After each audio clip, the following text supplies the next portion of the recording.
Please remember to share your thoughts.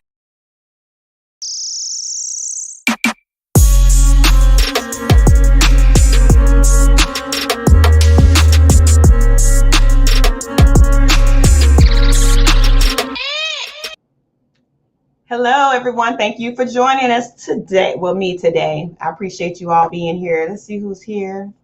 Hey, Gwen. Hey, Cherie. Hello. Please, as you come in, hit the like button and the subscribe button if you have not already. Woo! So, that's W1. Anyway, y'all like my hat? This is my Temu hat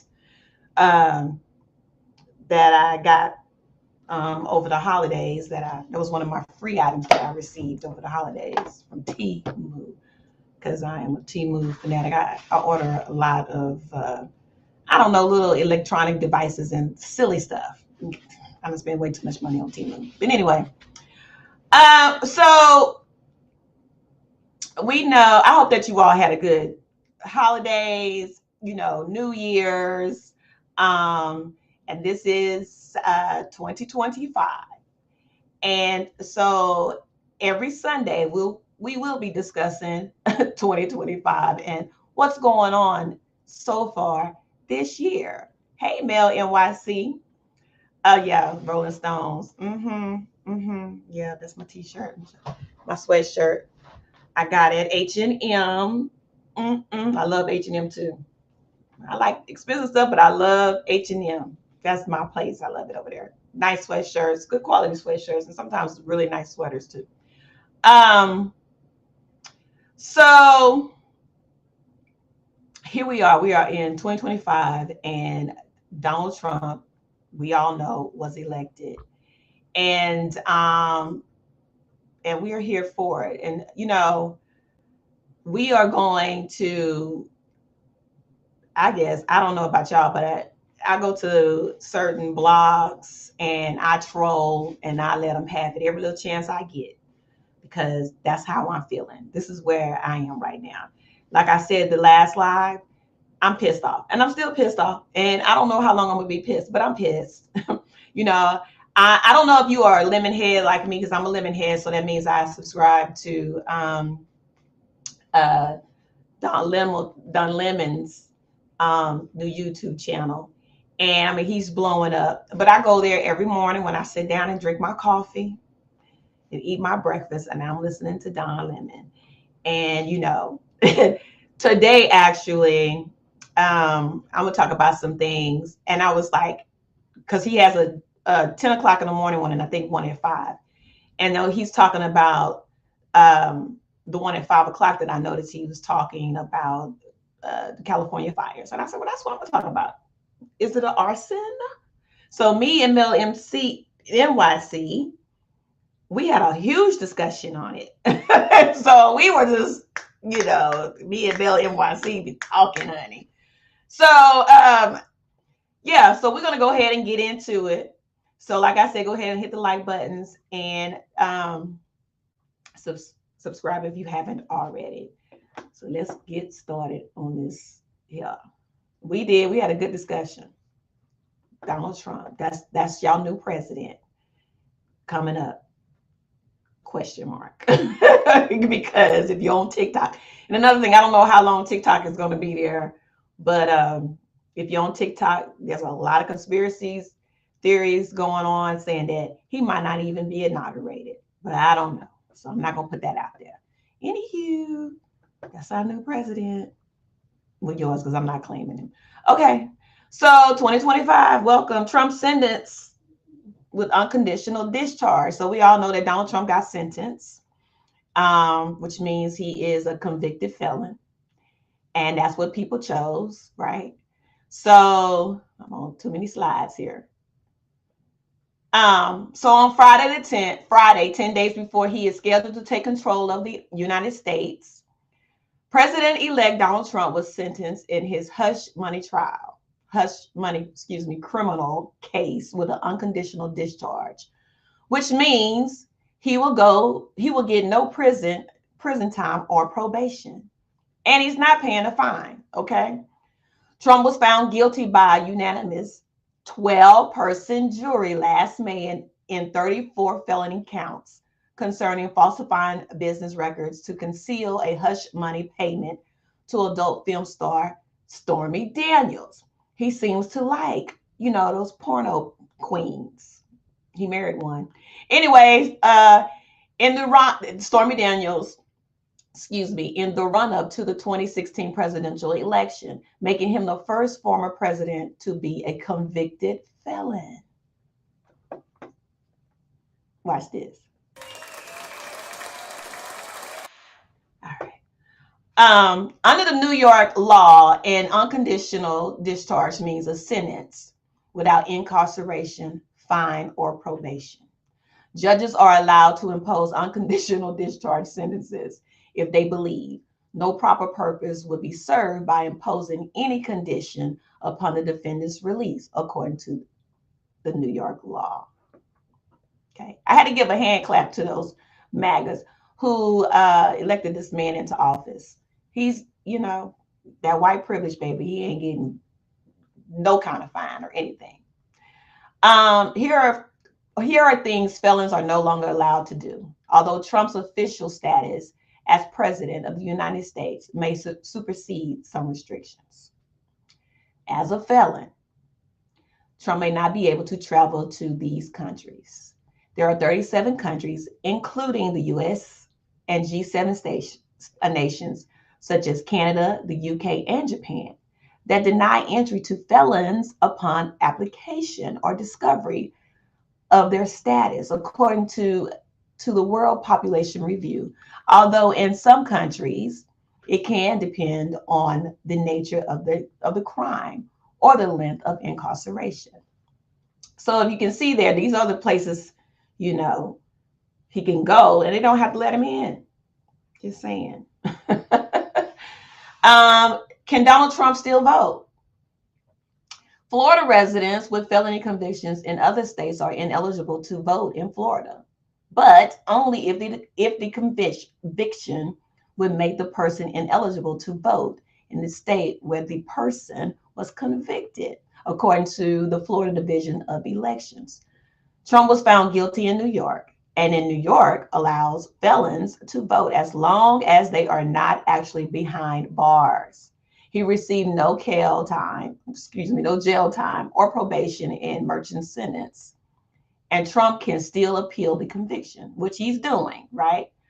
If Trump changes his residence to Washington, D.C., he has even fewer restrictions, according to the Justice Department.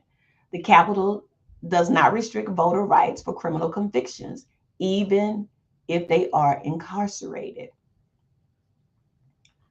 What will happen to Trump as a convicted felon in Florida? Now, we know that Ron DeSantis is running Florida right now as the governor, so we pretty much know that Donald Trump nothing's going to happen to Donald Trump. But if he was not president and cool with Ron DeSantis, this is the law. Florida laws prevents Trump from serving on a jury, holding state office, receive certain professional or occupational licenses, such as real estate, teaching, law enforcement, many jobs involving the U.S. military, or insurance. Felons in Florida are also required to submit a signed copy of their income tax return each year, immediately after filing, along with supporting documentation, copies of their driver's license, proof of insurance, and vehicle registrations. Trump would also need to check the ever been convicted of a felony box in any job, loan, or mortgage application. Hey, BJ Des, thank you for being here. Okay. Can Trump buy or possess firearms?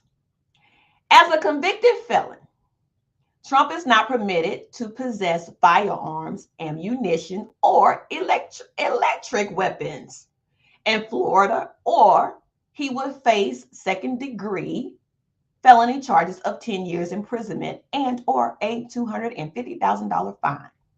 According to Florida statutes, this applies both to felons convicted in Florida or elsewhere if the crime would have been a felony here punishable for at least a year in prison, which could leave it open to state interpretations or gubernatorial clemency.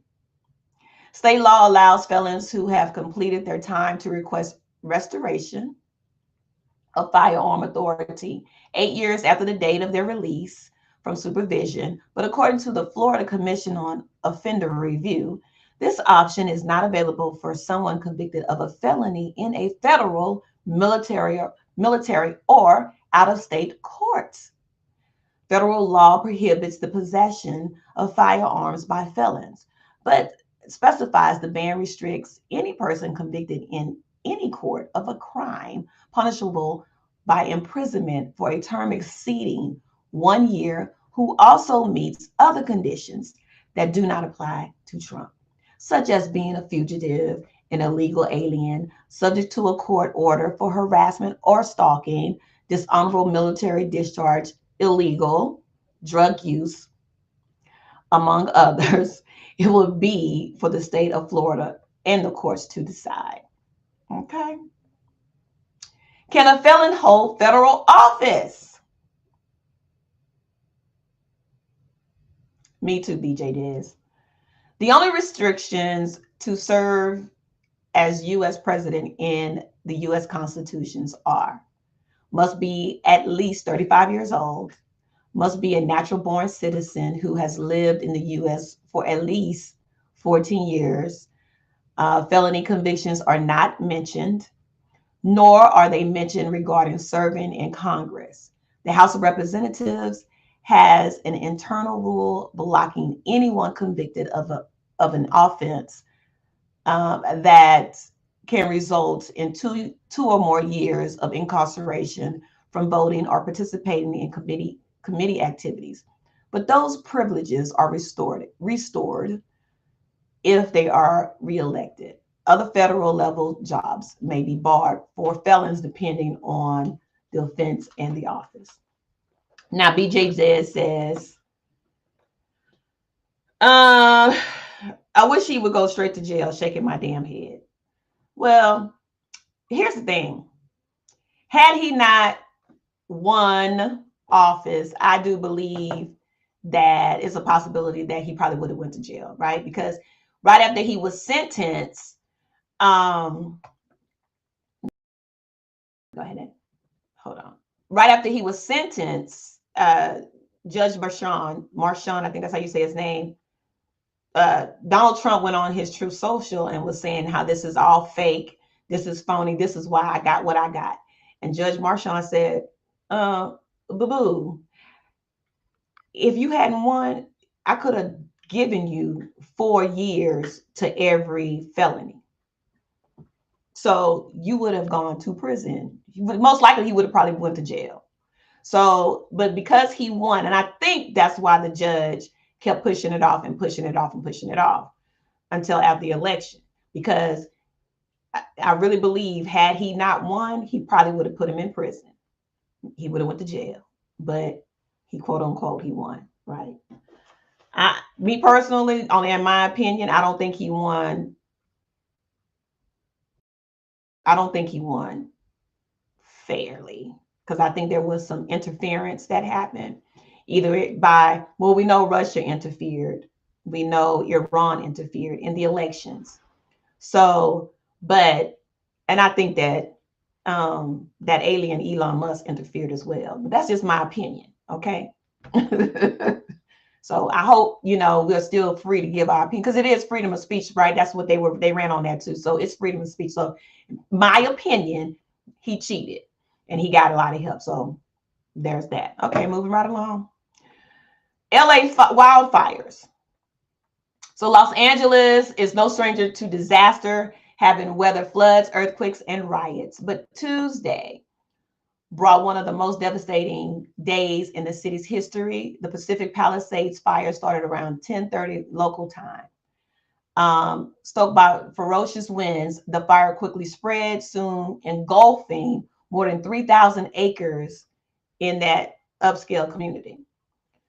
Fire investigators are still working to determine what sparked the inferno. But experts say it's easy to rule out one common cause of wildfires: lightning. The region was free of stormy weather that week. The area near the Temescal Ridge, is that how you say it? Temescal? Temescal? Not sure. Ridge Trail also appeared to be free of power lines or transformers, which rules out another potential cause. That leaves the source of most wildfires: people. Remember, Mel NYC, if you're still here, we talked about this. But was it a result of arson?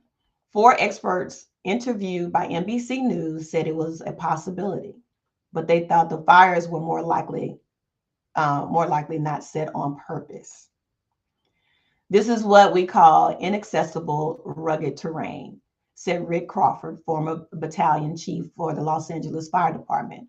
Arsonists usually aren't going to go 500 feet off a trailhead through trees and brush, set a fire, and then run away.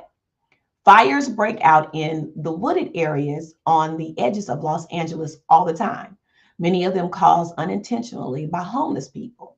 The fires almost never grow into a destructive blaze due to the lack of high winds. The combination of ferocious winds and a parched landscape created ideal conditions for the fast-moving fires that have consumed large swaths of Los Angeles this week. Copycat arson is a known phenomenon. However, the experts said they wouldn't be surprised if one of the smaller fires that broke out after the Palisades blaze was intentionally set. You don't need a gang of arsonists to go out there and be starting fires because nature is taking care of that for you, said Scott Fisher, a retired federal law enforcement arson investigator. There are arsonists out there, he added, but are there a band of arsonists running around Los Angeles right now? Not likely. The prospects of arsonists torching Los Angeles gained traction on social media Thursday when a group of people in Woodland Hills detained a man they suspected of setting a trash fire.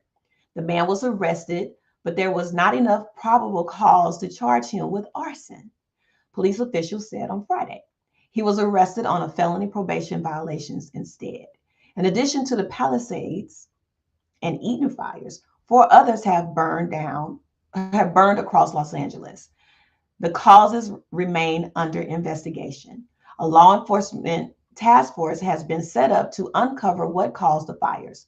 The local agencies involved, the Los Angeles Fire and Police Departments and the County Sheriff's Department, as well as CAL FIRE, are considered to be among the most skilled in the country.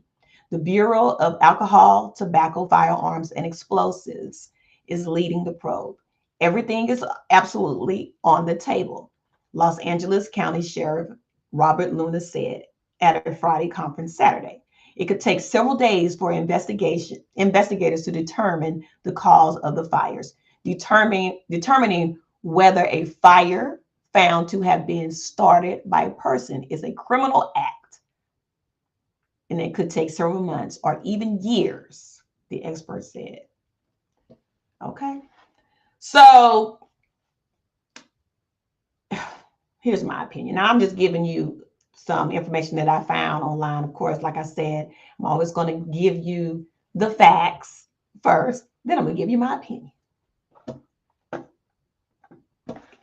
So Donald Trump being, I'm going to drop this link real quick. If anybody want to come up and give their opinion. Then first we're going to talk about Mr. Donald Trump here. I don't think he should be president, number one. Number two, this country is going all the way backwards, right? Number three, Donald Trump, you're setting the grounds for this to happen in the future, because you can't allow a convicted criminal, be president of the United States. Although it says that it doesn't say anything in, doesn't say that you can't be a convicted criminal or felon and become president, right? There's nothing in there that says that. But America now can't go across the dignity that the office holds is gone bye-bye. We're over that now. That's a wrap. Let that go. So your last dignified president was Joe Biden, right? And that's out the window now, because now you have a whole felon in office, about to come into office, and he's going to wreak havoc. Now, we may have saw that video of Donald Trump having a conversation with Obama, and they're laughing and giggling and blah, blah, blah, blah, blah. The thing about Donald Trump is Donald Trump really looks up to Obama. And to me, and me and Mel NYC had this conversation. He looks up to this man. He thinks that he is a dignified man. I don't care what he does when he comes out and he just bad mouths him and talks all that nastiness and say Obama, because he's appealing to his base. But the reality of it is he sees Obama as a dignified man, and he looks up to him the same way he looked up to the guy that taught him everything he knows. I can't think of his name right now. And so, and if you know it, Mel, please drop it in the chat. I can't remember his name, but if you go watch the movie that's about Donald Trump and this particular person, W1, if he's listening, he might drop in and say his name. I can't think of his name right now. But he looked up to him and he put him on a pedestal, and the man taught him everything about how to respond, how to act when you are in when you have power. And so Donald Trump is implementing that person. In my opinion, he looks up to Obama, because if he really didn't like Obama, he would not have sat there with Obama and had that conversation and giggled and whatever. And they're talking to each other like they're the best of friends. But you might not like it, but to me, that's who Obama is. Obama's always going to be, the better person, because he knows the cameras are on him at all times. He knows that. And if you notice, Donald Trump is always going to sit by Obama, because that's how it runs, right? If you looked at it, it was Clinton, Bush, Obama. Bam, bam, bam, right? So it's always going to be that way. He's always probably going to sit next to him, and they're always going to have some type of conversation. But Obama is a dignified man, and he's always going to, be the better person. And basically, that's his character. Exactly, BJ. That is his character. So you can't knock it. And I don't understand why people are so upset about it. It's politics. It doesn't mean that Obama likes him or whatever. But Donald Trump was probably say, hey, what's going on? He was like, hey, what's going on? I'm not going to talk to him. I'm just going to turn me stone face and not say anything. The Clintons if they would have sat next to him, they would have did the same thing. We've seen it go down. We saw it happen when Trump went to the White House and was sitting there with Joe Biden, and they were laughing. And I was irritated by that, but that's what they do. You can't tell me that, Kamala Harris wouldn't do the same, because she will. She would. It's just what they do in politics is part of playing the game. They probably can't stand that man, but I'm not going to sit here, because can you imagine if Obama didn't say anything to him and was nasty, man, don't talk to me? That would have been all over the news. And the one thing about Obama is, what I honestly believe, he's not trying to take away from Jimmy Carter, the passing of Jimmy Carter. See, that's called having dignity and having, just a good person, good character, right?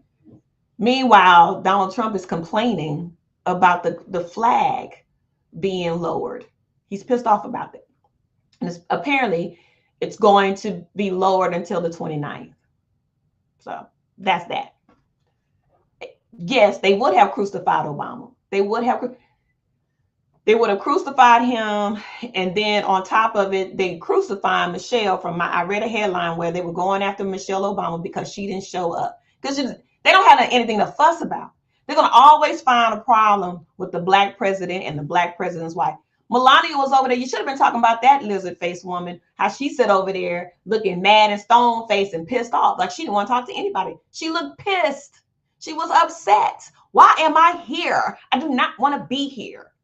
You know, with her disrespectful, not Armani, Valentino jacket that she had on, right? You don't wear that to a funeral. On her collar of her jacket is Valentino, but on the collar, it was a print of a statue, like a Roman statue on that was, they were hugged up kissing or something like that. And so they were talking about that. I read a fashion blog where it was like, was that appropriate to wear to someone's funeral?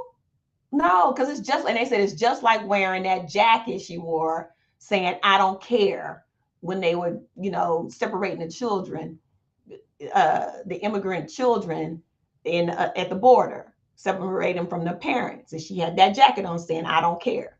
Do you? Or something like that. So this woman, first of all, I mean, I'm not going to go on her because I don't respect that woman, not one bit. I don't like her. I don't respect her.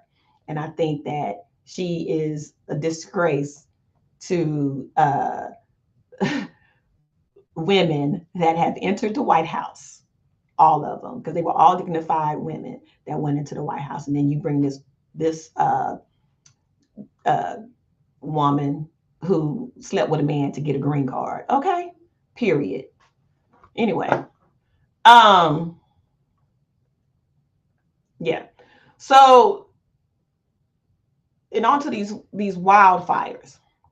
Now, me and Mel NYC had this whole discussion about these wildfires, and it got real deep. And the conversation basically was, there's a possibility that it was arson. Now they're not gonna tell us that, right? I was watching a TikTok video where a young woman was in tears, and she said that not only has these fires destroyed homes of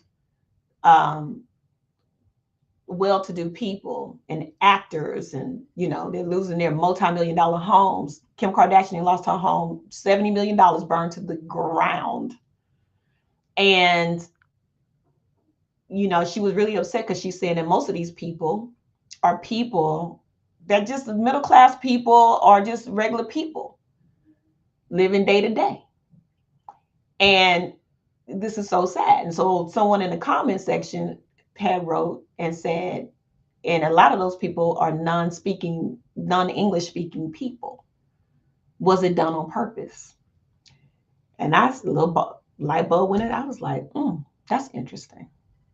That's interesting to say.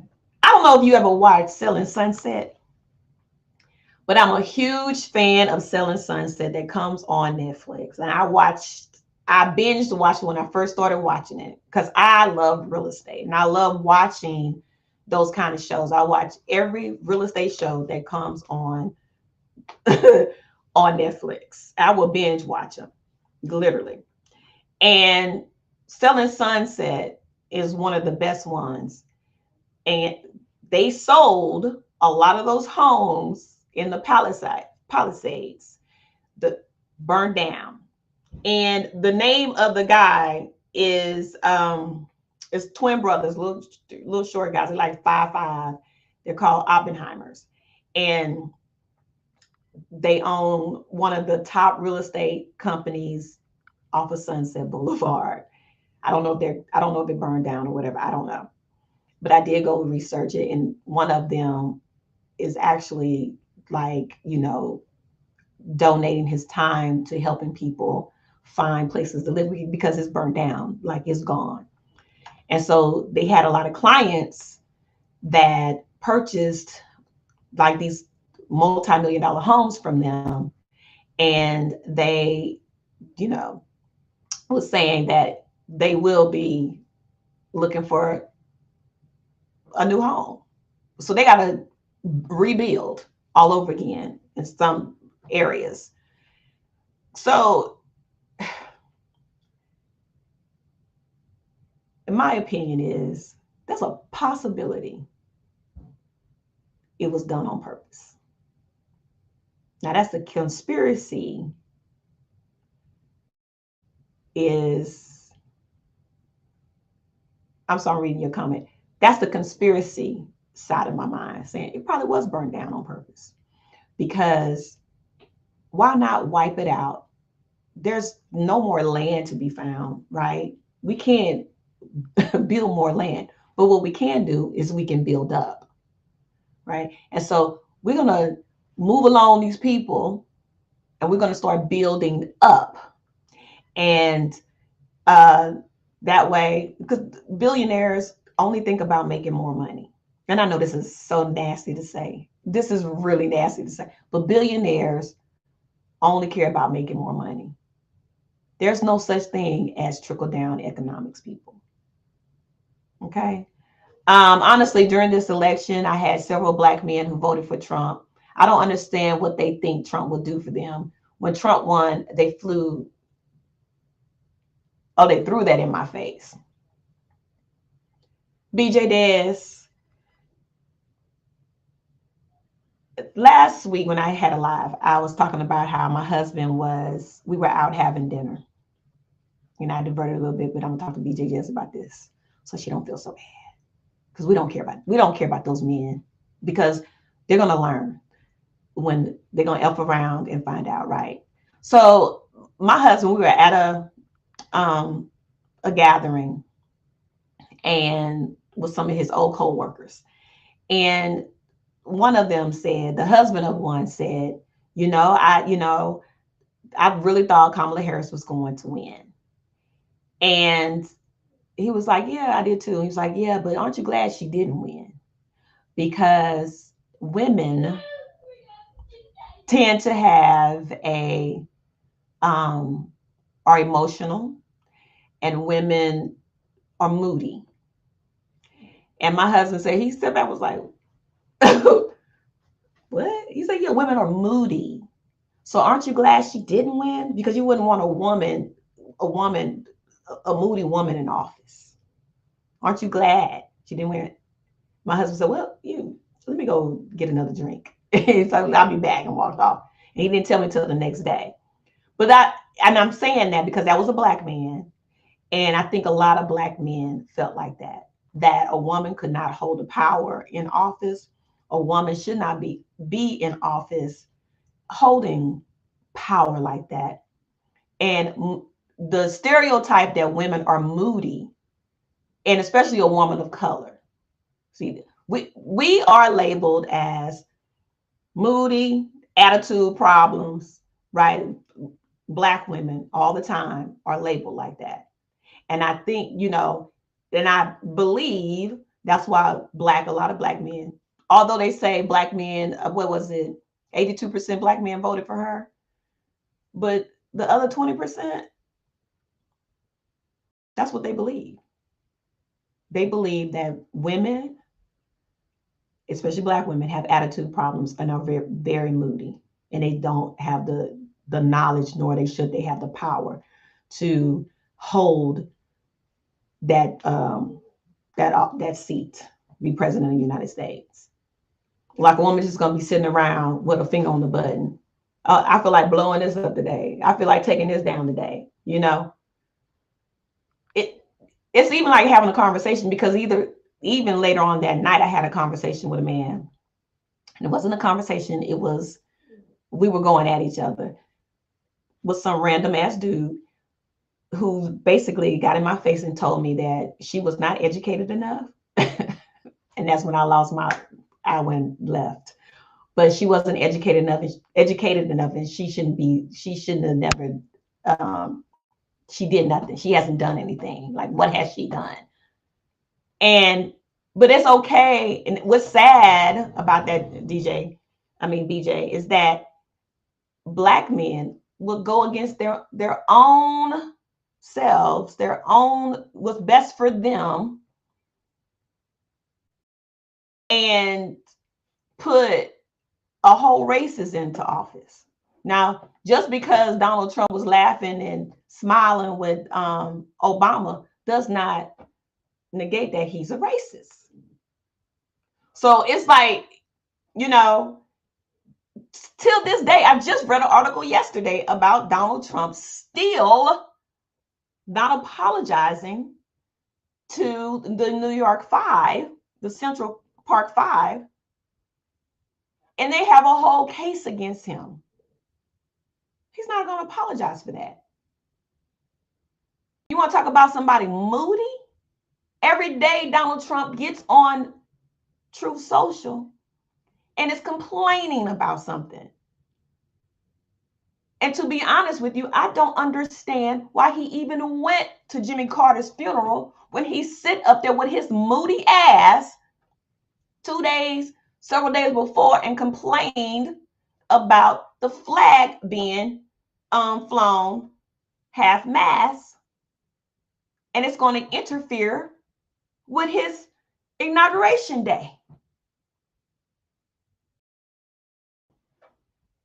Hey, Millie YC, is that moody? What is that? That's moody to me. Sound like you got a whole problem. And I find it disrespectful to, in my opinion, one of the greatest human beings to ever walk the earth, Jimmy Carter, who has given more of his time to humanitarian efforts. What has Donald Trump done? Have you ever seen, besides doing that photo shoot at McDonald's, what have you ever seen Donald Trump feed the hungry? Build a house with what's the name of it? Habitat for Humanity? Habitat for Humanity. You ain't never seen him do anything but play golf with his shitty pants and fuss and cuss and tell people who kneel down to protest against abuse, to disenfranchise people, call them sons of bitches. I haven't seen Donald Trump do anything positive not even for MAGA. Not even for MAGA. The people that stormed the Capitol. That's a whole nother story. What's going on, Mel NYC? Hey, happy Sunday. Happy Sunday. Yeah, I agree with you about Trump. I think that for me, I was thinking about it. I was thinking, what would I say about what is the issue? I think that for me, I'm thinking about it now. Growing up, we had ideas about Russia, whether it was right or wrong, just what it was. There was a threat about Soviet, nuclear issues. And that image of that country and that government is kind of what Trump reminds me of now. He reminds me of a person who, in strange way, he reminds me of a person who hates America, who's not American. Everything, as you said, the traditions that we have. Listen, we're African Americans, so what are we going to sit around and say we love America? No, but there's certain civilized traditions that happens in this country, and he questions every single one of them. And I think that's kind of the crazy part too. It's like, okay, if you don't understand the country and you don't respect the traditions, then why the hell do you want to be in charge so badly? Well, we saw that after the election, that his friends are getting trillions and trillions of dollars magically after the election was done. So that seemed to be it. It's all about money. It's not about the people. And I was in the chat with somebody a couple of weeks ago, and they would Trump. I was like, okay, that's good. But now Trump and his cronies got trillions and billions of dollars. How much money did you get in these past couple of days? and it was crickets in that point because it was nothing. Did they been like what Miss Nene said to Sheree? She said, "What's your status at the bank, honey? What is your status? Has it been improved? Has it increased like it did with Elon and everybody else? I don't think so. So now we're going into the new year, and there's some mysteries, unfortunate issues going out in California at the very beginning of the year. And the thing for me, Miss Honey, is that every time a tragic craziness, crazy thing happened, whether it was him almost being unalived, and he got that photo op with his hands up. And I told people when that happened, I said it didn't look nothing more than a deranged mosquito bite. That's what it looked like. It looked like somebody just came over there and just nipped him a little bit and called it a day. It didn't look like it was an attempt on his life. That won him the election, basically. Now you got these issues going out in California, and it was like they were just waiting. I mean, it almost felt like they was waiting to go before the fires even started. They had their whole script down pat. They was like, oh, you know what? The man in charge in California is the problem. Now I think I was telling you, I was showing somebody else. It's funny to me that in America, where we have a lot of natural disasters, they ain't talking about the Republican states like Ron Ron up there in Florida cutting off $1 billion. $1 billion in funding to help the people combat the global warming. There was actually $200 million that he voted against in June that was going to help them with the water and the sewers out there to keep it from flooding. We ain't talking about that. He turned down money from Biden because it was an election year. He didn't want to look like, let's not have Biden and Kamala Harris save us from the issues I created, but not believing in global warming. The same issues that's happening in California, by the way, that was not created by a Democrat, it was created by Republicans and all they scheming. He left those people out. And those people are still suffering in Sunday. They're still suffering in Florida. Those people are still waiting for FEMA, still waiting for all type of checks and things, and and because Ron is a guy like that. But we ain't talking about that on Fox News. Now we got people out here creating, these issues, mysteriously creating these issues, and all these people are jumping up. So that's when I go to troll. Like you say, you troll. I troll those different conservative chats and TikToks and Twitters, and I be posting Ron, that man from Florida. I be posting his things, and they go crazy. They go absolutely crazy. We ain't talking about Ron. Yes, we are. I'm going to talk about Ron. Now, first up, I want you to give the same energy to Ron that you're giving out to that man in California. I give it to everybody. To be quite frank, I don't give a damn as long as you give it to people fairly. So we're going to focus on, that's just crazy to me. It's crazy. Yeah, because I totally forgot about that. The hurricanes and stuff that happened in Florida. You're absolutely right. I forgot about that. Nobody's talking about that. They blame Joe Biden for that, right? And so what I think, which I find very crazy as well, is that the MAGA party are very hypocritical. Mm-hmm. They're just a bunch of hypocrites. They blame, point fingers, but then when it's them, oh no, oh no. That's not Trump. Trump didn't do that. That's Joe Biden. They always find a way to flip the story to blame it on someone else, right? No, Donald Trump basically told them, they spread that lie saying that Joe Biden didn't go down to the hurricane to help the hurricane victims. And Donald Trump spread a lie, kept putting forth this lie to the point where people didn't even want to get help. That's right. Right? They were so brainwashed, they didn't want to get help. Mm-hmm. So it's like now, look at those fires over there. But I wouldn't be surprised if it was a MAGA person that started those fires. Now that I wouldn't be surprised either, to be honest with you, because it just seems like it goes in their favor every single time. It couldn't have been, and I'm sorry for the people losing lives and homes, and I mean, they're saying that there was some trickery going on with the insurance that the people have. Yes. I guess what happens is, because I don't own a home, I rent. What happens is your insurance would send you letters in the mail all the time, and in the fine print, there might be something there that you just go, I don't know what that is, and just throw it out. Well, that fine print is saying, well, you're losing your protection under fires. In Florida, you're losing your protection under flooding. Well, now we had a flood, or now we had a fire, and you're out in the cold.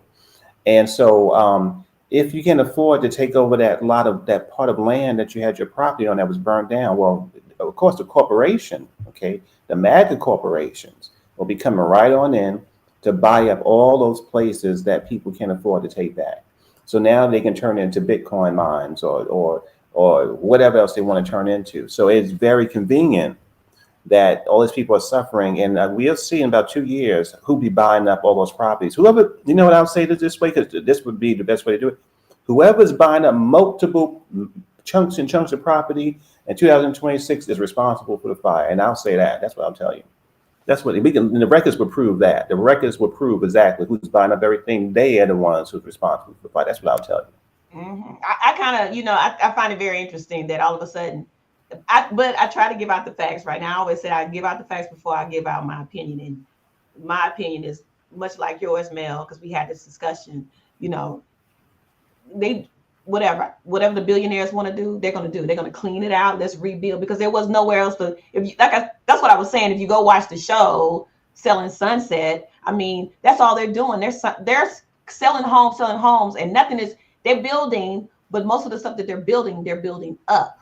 Right. So that means condos, and the condos aren't cheap. I mean, you go watch that show, it's like $3, $4, $5 million condos. And California is very expensive to live. So in a lot of places are like that, unless you have land. If you don't have any more land in certain areas, that prime areas that you want to live, they're going to build up. Yeah. That way they make more money, because a lot of people are consumed with, oh, I have to live in this section because I make this amount of money, so I need to live here to prove my wealth or my purpose, right? That's what a lot of people do, some subconsciously and some because they're caught up in, being seen in material stuff, right? But that's why people do that. And so if you go, and especially in California, you got to prove a point in California with a lot of these actors and actresses and millionaires. They want to live in prime areas. So, yeah. Well, you make a good point about the land, because that has been the strategy for over 400 years. I mean, I'm thinking about the Native American people here. There was a movie last year. There was The Flowers of the Killer Moon, where the white people came into the Native American territory and was poisoning them and lying to them, marrying them, just unaliving them. I don't want to use the right word, but they kept lying to them about their land, and ultimately they were doing all these tricks and stuff like that. And also, let's not even think about our own history with how we, different pockets of wonderful places that we build up, and next thing you know, it was a big old fire, and then we couldn't afford to rebuild, and then who came in and brought it up? It's the strategy. Now, the thing that sort of the gag is, a lot of people in the black community, not a lot of people, some people in the black community, other communities, and new Americans, they believe that they were protected from this administration. And this is what I think people should really open up to their minds to. No, if you are not making hundreds of millions of dollars in America right now, you're not protected. You will be treated the way African American people have been treated for the last 300 years. And people are waking up to that in California, because they got tricked out their insurance, Miss Sunny. They lost their homes. Who else did that happen to in America? It happened to Native Americans, and it happened to African Americans. Now it's happening to everybody. Elon and Trump and them are saying it's not even about race anymore. They have certain prejudice, but it's really about money. And you're not going to be protected. Even if you vote for them, they're still going to come after you. So it's kind of, like they said, you mess around and you find out. That's when I look at it, I say, wow, I mean, that happened to our community and other communities. Now it's happening to anybody who is not linked up with all those tech companies and all that stuff. If you're not really in a circle, you are just as vulnerable as everybody else to all the BS that they doing to people. Yeah, I want to talk about one thing. Roy Cohen is the person that Donald Trump looked up to. So, not that one. That was the guy who basically taught Donald Trump everything that he's doing right now. Roy Cohen was a beast, and he was not a nice guy at all. So if you haven't seen The Apprentice, watch it. And I think it's on Prime. Very good movie. And there's documentaries on Roy Cohen. And his name is spelled, last name is Cohen. He was cold-blooded. Yeah, he was. I mean, they even did Angels in America. It was a dramatization of how he passed away, because he lied about, what kind of lifestyle he lived and what he did. And there was rumors in New York City, Miss Sunny, that before my time, that he knew he would, again, it's all alleged. I'm now getting a little T, it's a little ledge.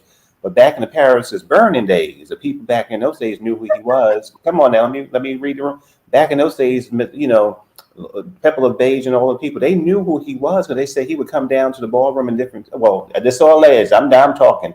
It's all alleged. He would come down and be sick and know he was sick and bringing those problems to our community, honey. I mean, bringing all of his problems because he was out in Europe. You understand? This is all alleged. Out and just getting railed and just messed up. And he come back to New York City to our communities and we healthy, we partying.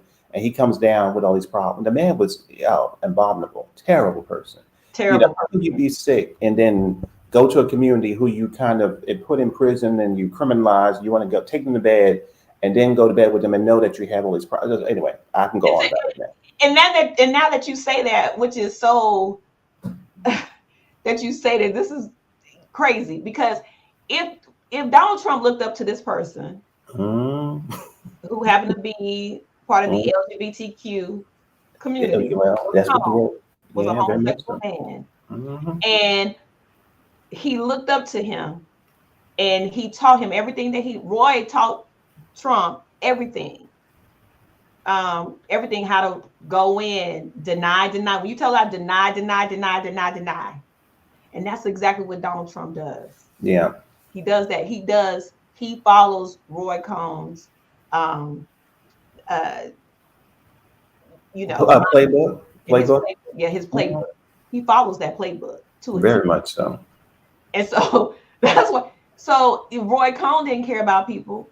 Donald Trump doesn't care about people. And I see MAGA don't realize that. And those people, those black men that went and voted for Donald Trump, they voted for Donald Trump because they look at Donald Trump as holding power, right? And a lot of those black men, BJ, they're probably part of that red pill world. And I think a lot of those men don't want to see a woman in power. They don't want to see that. How dare she? And the whole thing about Kamala, effing her way to the top and all that kind of stuff with the, sleeping her way to the top, that madness. It's like, what's that got to do with anything? Donald Trump's wife did the same exact thing, but no, everybody holds her to a high standard. She did the same exact thing. Okay. Right. Well, I used to, came over here on a visa, came over here on a what's that? It's called a smart visa, a brilliant visa, whatever that visa is called. When she came over here, supposed to be like she's so brilliant and smart and blah blah blah. No, and then she tell you, oh, I came here to do a modeling job and blah blah. Girl, what was it? What was it? Please let us know what it is. No, you came over here illegally, like a lot of them do. Found her a rich husband because she was, back then she was young. That's the kind of woman that he liked. He liked a woman that has an accent. He likes that. He likes European women. Because probably during that time in New York, ain't no telling what Donald Trump was doing back in the day because he was hanging out with Roy Cohn. Just saying. Well, I mean, that's what I was saying. Listen, if Roy taught Trump, then what is Trump teaching JD Vance? That's what I would want to know. But that's that whole other show right there. That's a whole other show. But JD Vance nothing because the other one got JD Vance under his wing. So look, and it ain't Elon Musk, is the other one. I can't even think of his name right now. But look, so what you're saying is right now about what's happening in California, because I completely agree. We agreed on that, and I wouldn't doubt it one bit that they set that stuff on fire to get to displace people because they don't care about those people. They don't care. They all they care about is the money. Like I said, there's no such thing as trickle down economics. That lie came out of Reagan. Races behind. Man, this morning, I saw so much stuff today. I was just like, I have so much I can talk about. I mean, I'm not going to hit it all in one show, but I will bring up racist Reagan. We talked about the water. Remember? We talked about the resniks or Sesniks or right. Yeah, those people. That own most of the water in California. Which is crazy because again, I was telling you when we was talking, I said my mother, now it's before my time, she loved Faye Dunaway. I love her too. And it was a movie if people want to kind of, get a little entertainment called Chinatown. Chinatown was a movie back in the 70s that talked about water corruption that's been going on since the 1920s. It was a really good movie with Jack Nicholson, but that was what I didn't understand that at first, but I watched it, many times. I said, "Oh, okay," because it was a drama. That was a movie. She said, "No, you're my mother, you're my sister." It's a famous movie, basically, a very famous movie, but it was about water corruption. And so now they talking about, oh, it's so dry out in California. Why is the grass so dry? Why is the farming so dry? Because allegedly there's these people called Sesniks or Resniks or whatever kind of they out there, hoarding up all the water for a long time, and they doing that, and now we don't have this on now. And obviously, those are very MAGA, connected people, but then they not talking about. Oh, come on, thank you. Yeah, it was a good movie. I love Faye Dunaway, but the MAGA not talking about them. The fact that they've been doing that, they basically these people dried up California. They made it a fire like the one that's happening needs to have it to be dry. It needs to be very dry, terrain and everything. And so they made it very dry. So now when this issue came up, they ain't talking about that. They ain't talking about Ron in Florida. Like there's some major things happening. They totally avoiding. And listen, I feel sorry for the MAGA people. I really do at this point. The regular people like me used to call them, we call it the mamas and the bubbas or the whatever came out, the hills had eyes from the woods. I think that for me, those people, I feel sorry for you because he's not going to help you in 2025. He is not trying to help you.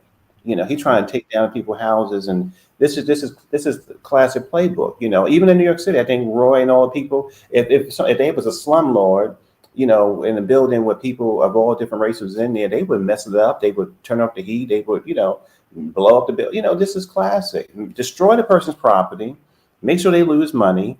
They can't afford to get it back, and then they come in and buy it up. It's classic. I think even what was that picture? It was it came on this holiday. It was an old picture called "It's a Wonderful Life." Even that man in that picture, the Barrymore man, Drew Barrymore's great grandfather, he played the character that was trying to take over the whole land or the whole thing. I'm sorry, I'm messing it up. But these movies tell the truth. It's classic. You destroy the property, and then make sure the people can't afford to buy it back. That's all. I mean, it's the same thing as the Oklahoma. Yeah. Right here in Georgia with the when they flooded the town and it became a whole lake. Right. And they say now the lake is haunted. When people drown there, they're being pulled under the lake. All kinds of stuff. But there's a lot of cities like that. This is nothing different. Right. And some people, and like you said about the insurance, some people have insurance because they can afford it, and others could not. They were like, "Oh, if it burned down, we're not going to pay you back your money." So it's just like we're not going to honor that.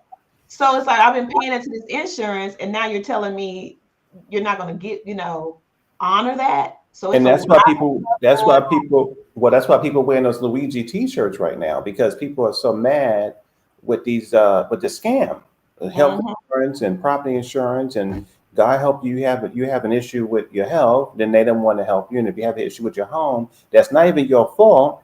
It's global warming or some kind of lunatic out there messing people's stuff. You put in thousands and you ain't getting back. That's why people got wearing those Luigi shirts. You see, because this getting a little crazy.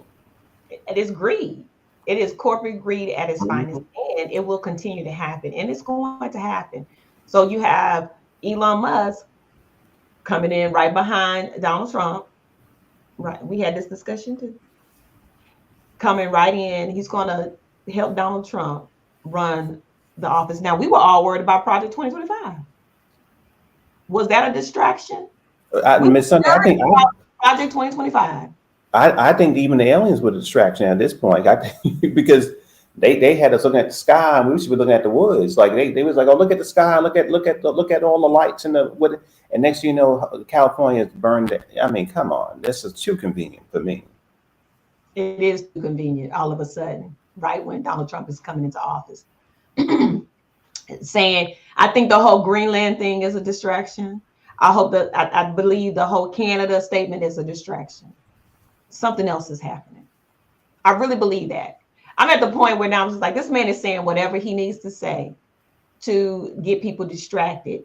So Elon Musk can come in and do what his plan is. And I saw a video of Elon Musk talking about robots taking over all these jobs, and people who have jobs with, tellers, people that work at banks and stuff like that, where robots can come in and do that job instead of using people.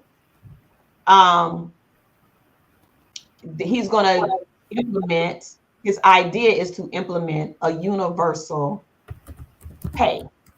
So that everybody will get paid a certain amount of money, universal pay. Because these people can't work these jobs. Those jobs have been taken from them and replaced with robots, which will make the billionaires trillionaires. So if he does that, then you'll have you'll have trillionaires. You don't have to worry about being a trillionaires. It's going to be the ultra wealthy and the poor. There will be no middle class. So it's going to be. It's true. We talked about this too. Well, we talked about this too, because we were saying that the author, that the lady, Miss Sophia Stewart, of course, who wrote The Terminator and The Matrix, kind of predicted that this is what you just described it right now, that the robot's taking over in her books, which is mind blowing. I remember watching that video. I was almost shaking. I said, "Oh my gosh!" She said, "Well, anyway, Miss Sophia Stewart. If anybody want to look it up and look up Google, Miss Sophia Stewart, she predicted this in the 70s, I guess. In the 70s, she was writing this book about these robots. And we didn't even have robots back then, or I don't think it was any back then.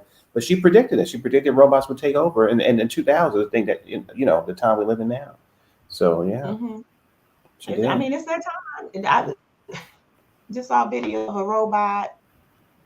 I think they called her Blondie or something. She had blonde hair and she was blinking and she was responding. The guy was asking her questions and she responded to the questions. I mean, you could tell it was a robot because the way it was moving. And then she would toss her hair. I'm like, okay, this is getting real deep.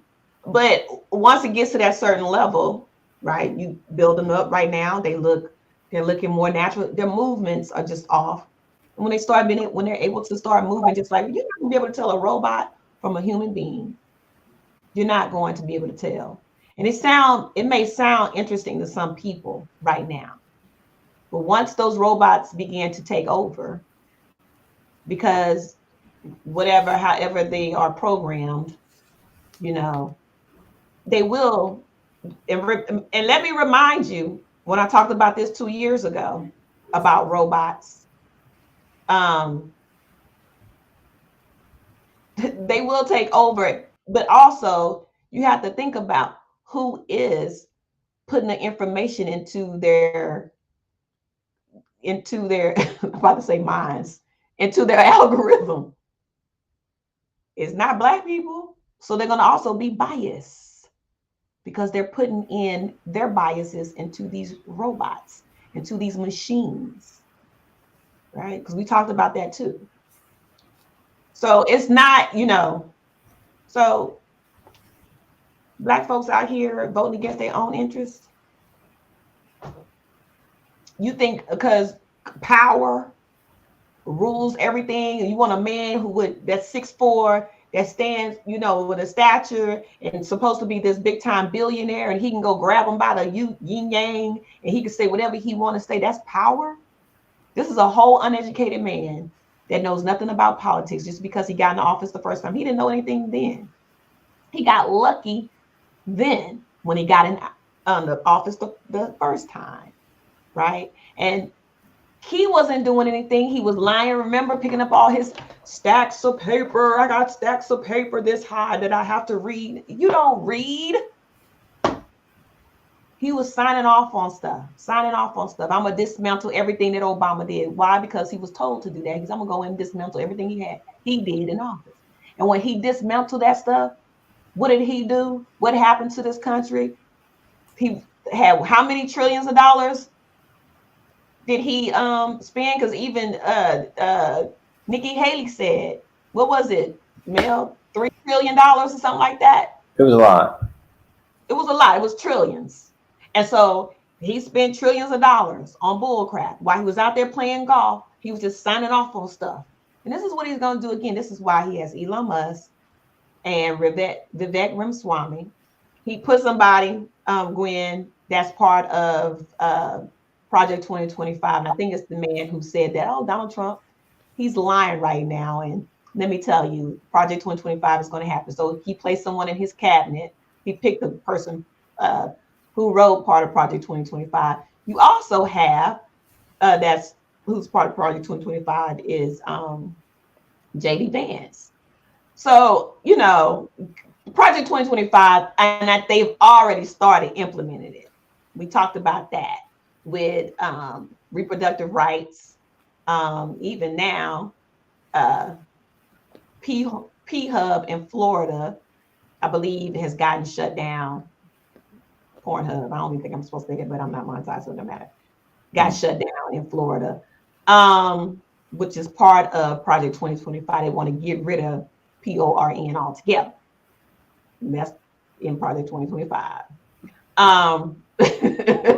What else? I knew somebody down there who was an ex-friend, and he was complaining. He said, "Yeah, I never go too deep, whatever." But oh, but that I just read that. Yeah. Mm-hmm. That happened. So then I thought to my mind, Project 2025, because some people look at it. I mean, I don't look at it, but some people look at it. Ain't no big deal. But a lot of people are, because with that, when I say that kind of stuff about PORN, I'm thinking also of dancers at the club may lose their jobs because we can't have that here. You understand what I'm saying? So one thing leads to another. It's always a domino effect to all of that. Always.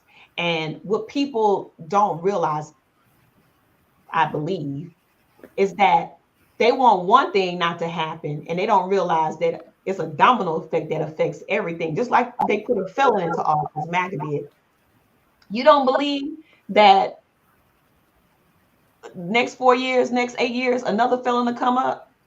Oh, well, so what? So what? I took this person out. I mean, I did my time. Yeah. Mm-hmm. Oh yeah, absolutely. They would love that. I went into a bank and held it up and stole $10,000, and I served my time. So what? You let Donald Trump in, it's always going to go back. Well, Donald Trump was put into office. You're creating a problem by doing that. So, you know, if a black man runs for office, I don't know, 10, 15 years from now, and he has a felony, you don't have a problem with it, MAGA? Because you like felons. So if that black person come to you and say, blah, blah, blah, oh, I can do this for you and I can do that. Better yet, I can do better than what Donald Trump did. Way better than what he did. He lied to you and I could do better than that. And I am a felon. Are you going to have a problem with that, MAGA? You understand what I'm saying? So it's like you are creating a monster. You have created a monster. So this country is not this country that sits on the hill, this golden country that sits on this hill where everything is possible and beautiful and grand. That's not America anymore. You ruined it with your flags and your, you know, and your felon and your sexual assaulters that he keeps putting into the cabinets. Talk about draining the swamp. If I hear one more person talk about draining the swamp, when you putting swampy people into office, nasty, swampy, disgusting people with no integrity into office. If I see one more person,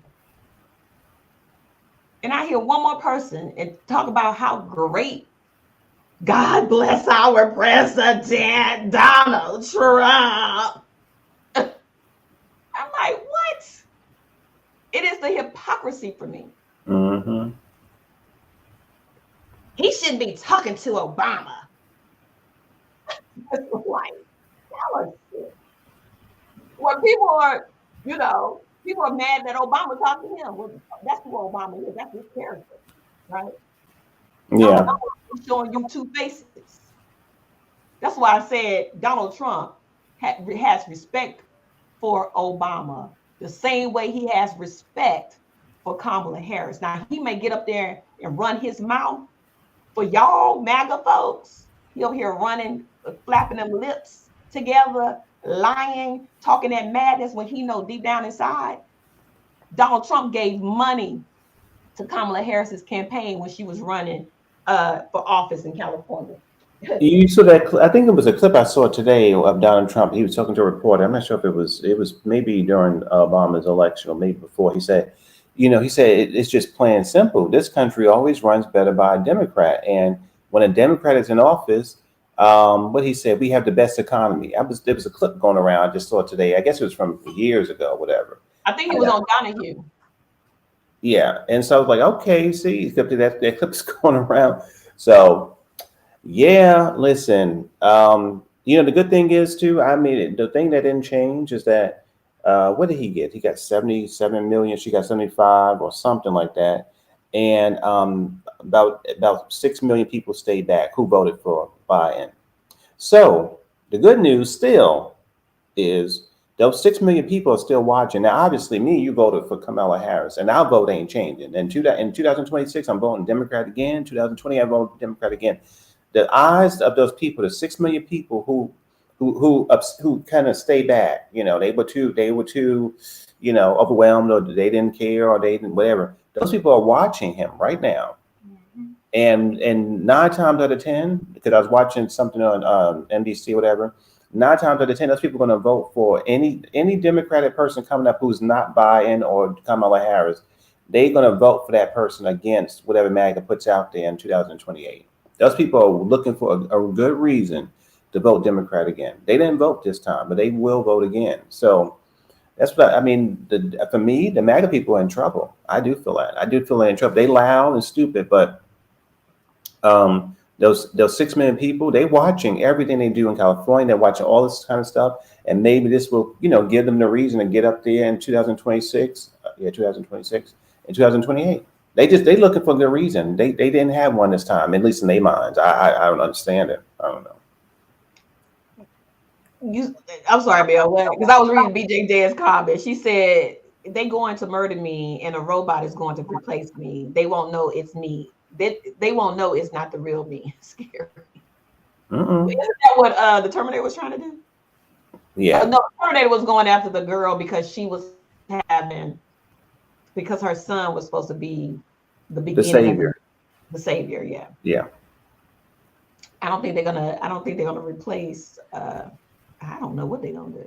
I mean, well, you know what? I mean, not to go off the topic, but one of my favorite shows of all time. I love Jennifer Gardner. She's a nice lady, and she used to have the show. And actually, a CIA agent was watching all these shows, and they watched Jennifer Gardner and Alias and said, oh, "Wait a minute, her hair and the way she fights, she's actually the CIA agent." This was on YouTube. Said, "No, this show is actually right on, close enough to what we do." And in that show, the first season, her girlfriend, her best friend who lived with her roommate, they knocked her off. They totally knocked off the character, and they brought in a doppelganger. And at the end of the season, they were boxing and fight. It was a good episode ever. But so they went on that was one of the storylines I remember. They killed up unalived the character, and they brought in a twin, and she was evil. Actually, she was an evil lady. Whatever, it was good. But you know what my mom used to always say to me when I was younger? She said, "Don't believe everything you see. Believe half of what you read." And a lot of stories or movies that you see have some truth to it. Mm-hmm. So watching the Terminator, watching the Matrix. That's why I always say we're living in the Matrix. I mean, to me, it's just like clear as day that we are living in the Matrix. We are being distracted by drones. All of a sudden, you had those drones. But we talked about this, man. We talked about how the drones, these big old drones, all of a sudden out of nowhere, are flying. Everybody's seeing a drone, right? Then you have the floods. Was the floods before the drone or after the drone? I think it was The after. flood was Before the drones. Mm-hmm. So okay, so W1 is like the aliens are fighting in the middle of the ocean. he's like it's Godzilla. He said, I promise you, the aliens are fighting. He said because all this destruction and all this, before the floods in here, the earthquakes in what was it in oh gosh, uh East Europe Mm-hmm. that killed thousands of people, like earthquakes, was just mayhem and destruction. People had no, I mean, the buildings were just falling, collapsing from the earthquakes. Um, and that's when he said, that what is going on? Like, this is crazy. So you had the earthquakes, you had the floods, now you got the fires. And they're saying that this is the worst the fires have ever been. And he keeps saying it's the aliens. He said, I just think it's the aliens. They just haven't gotten there fighting each other on Earth in the middle of the ocean where we can't see. I'm like, okay, I don't know. Well, Shirley MacLaine, she believes that. Remember, in her mind, she said in the ocean there was another society of Atlanteans. I guess she called it because the secret, the missing location of Atlantis. That's one of her passions of her life and her books is always through her books. She said, I believe in my past life I was a part of Atlantis. And Atlantis is an ocean, and sometimes when people go down looking for the Titanic, different things, they do go deep, deep, deep to try to look for different. I think even excuse me, not Wakanda, and Black Panther, there was the last movie they talked about Atlantis actually, and in that last Black Panther movie, which was a very good movie. They mourned T'Challa, but in that movie they talked about Atlantis, and it was a man in deep, deep, deep, deep, deep that Angela Bassett, that she acted her butt off in that movie. But that's what the whole movie is about. Atlantis. Atlantis was mad about the pollution, so they came up and they started, knocking people off. That's what they were doing in that movie. I never seen the second. I saw the first one, not the second one. Yeah, that's what the whole movie was about. Was the people in the water in Atlantis? They were mad with the Earth, and they just got mad. They came up and they said, "I'm tired of y'all polluting everything. We're gonna knock you off." So that's what they were doing. Oh, okay. I probably won't watch it. I don't know. I haven't really been watching a lot of movies. Well, let me think. Not really, but I'll watch my little reality shows like Dubai Bling and all that kind of stuff on Netflix. I'm like addicted to that stuff. Yeah. But that's me. But I still watch documentaries when they come out. But yeah, we had a good discussion here tonight. It's about to be an hour and 30 minutes. But I think the discussion was good. We talked about what's happening in the fires that's burning down California, which is sad. All these people losing their home. I think it's sad. I really do. If it's millionaires or not, I just think it's sad. Like I said, Kardashian lost her $70 million home. Anthony Hopkins lost his home. Victor from Young and the Restless lost his home. Who he lived in for 41 years, lost his home. I think it's sad because.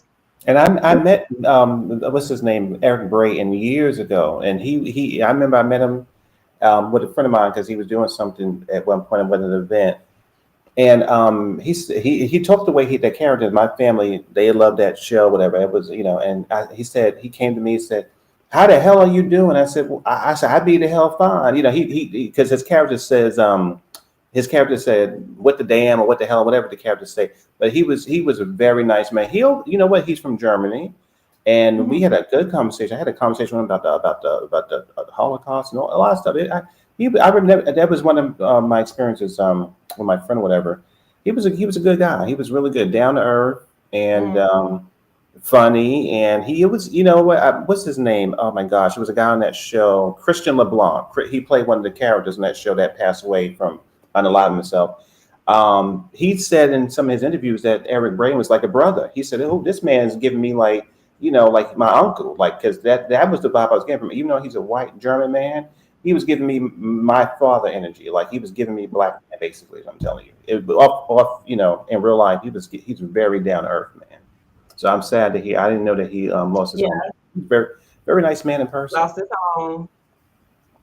And a lot of people, I mean, a lot of people lost their home. They said like a lot of people lost their home. I can't recall the number. I'm just looking at photos of actors and actresses because, of course, they're going to put them Yeah, on it's there. sad, and it's crazy that all of them, except for the celebrities, a lot of people that are not celebrity having issues with insurance. That can't be a coincidence. It's just all like a whole big setup. Because if you didn't have an issue with your insurance, then guess what? When it burns down, which is terrible, then you can stay right there, rebuild. But now you lost your home, and a lot of people are losing homes but can't afford to put it back. That can't just be happening that way. And no, Right.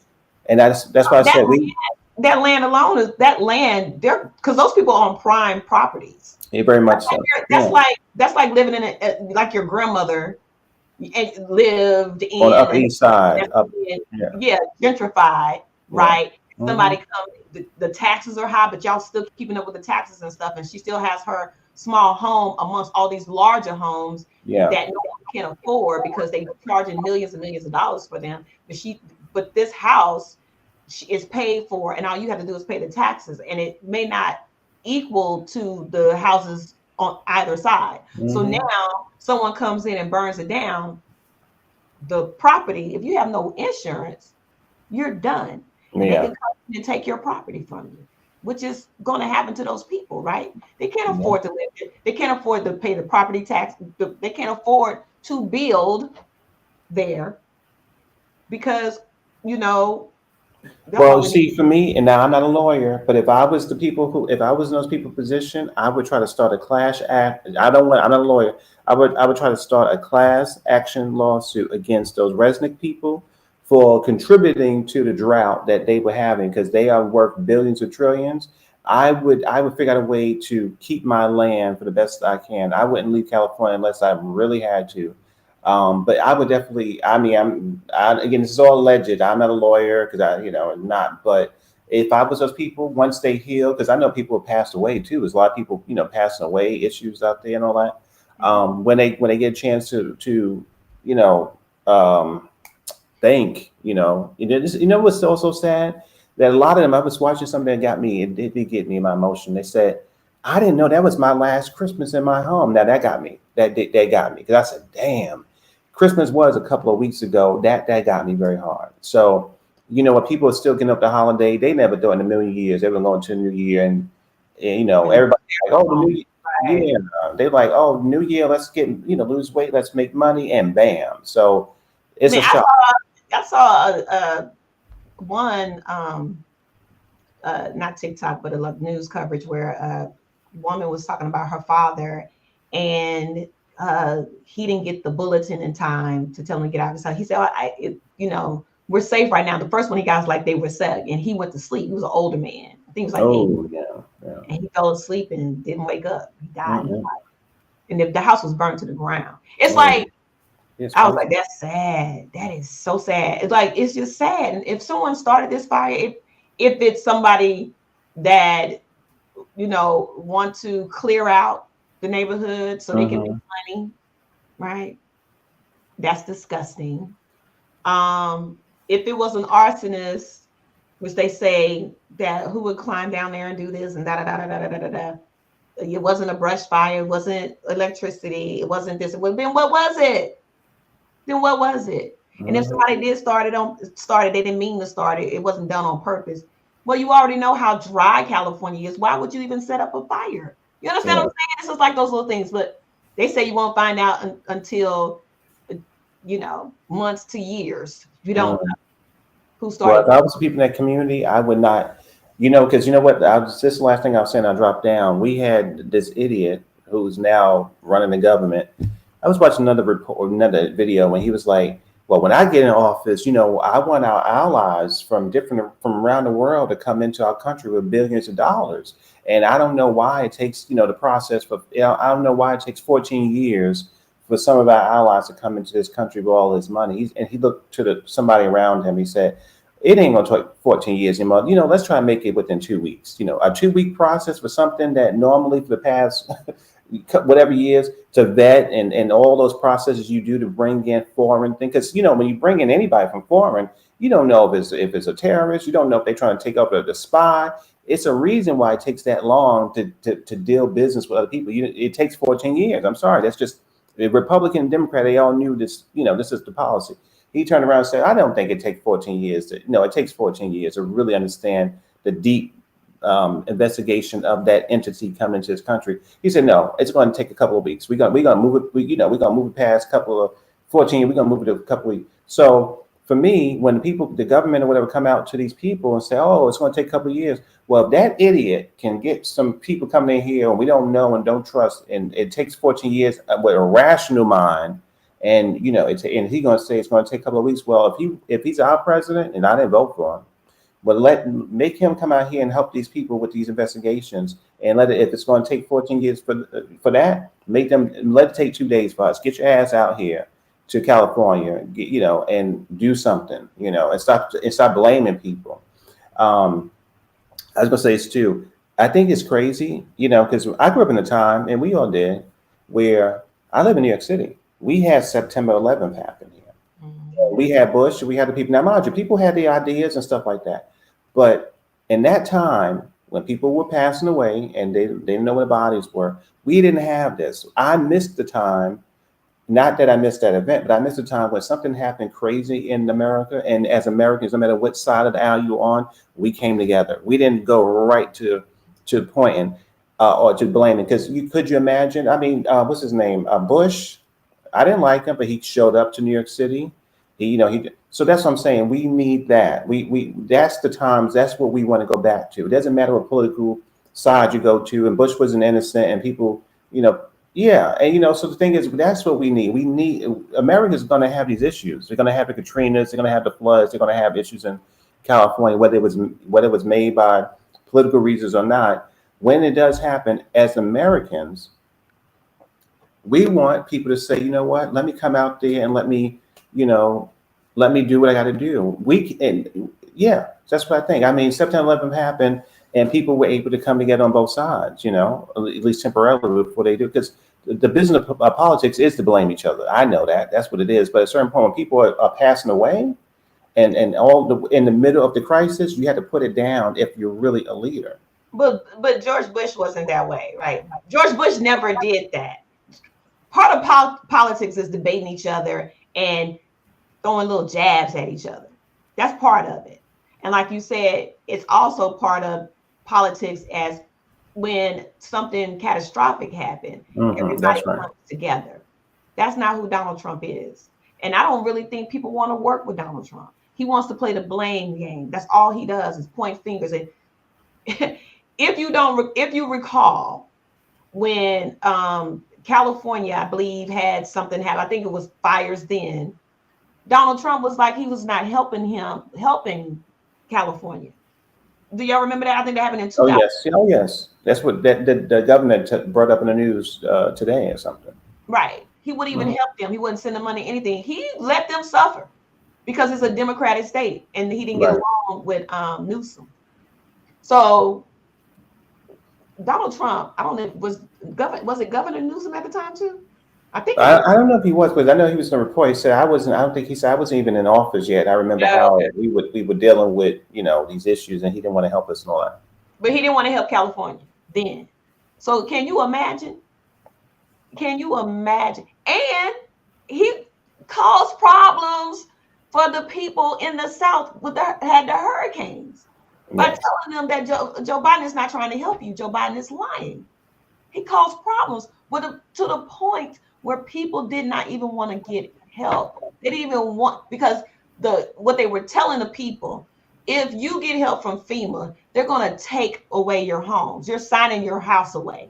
And those are the same people that believed him about the bleach. Yes. And stop listening to freaking Joe Rogan. And here's another thing I want to talk about. I totally almost forgot. Not Elon Musk, the other boy. There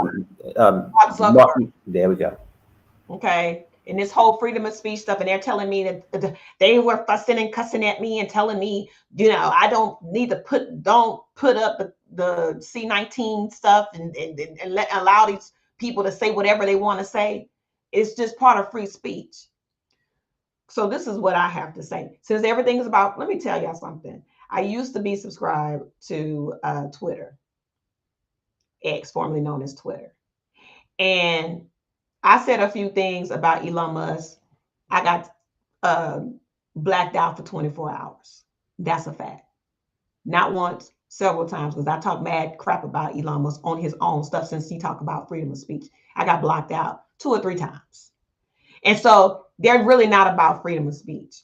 And so that's why I brought up earlier council culture. The council culture started with the Republicans. It didn't start with the Democrats. It started with the Republicans. When Bill Maher said something negative about George Bush in 9/11, and the Dixie Chicks got, because they didn't support George Bush, and they got canceled. They started that. And now they want to put it on the Democrats because the Democrats are saying, you know what, you can't just come out here and say whatever you want because it's harmful. You can't yell fire in a crowded room because somebody might get hurt. So you got to use your discretion when you're talking about certain stuff, and sitting there talking about how C-19 wasn't real, because I've seen people talk about it.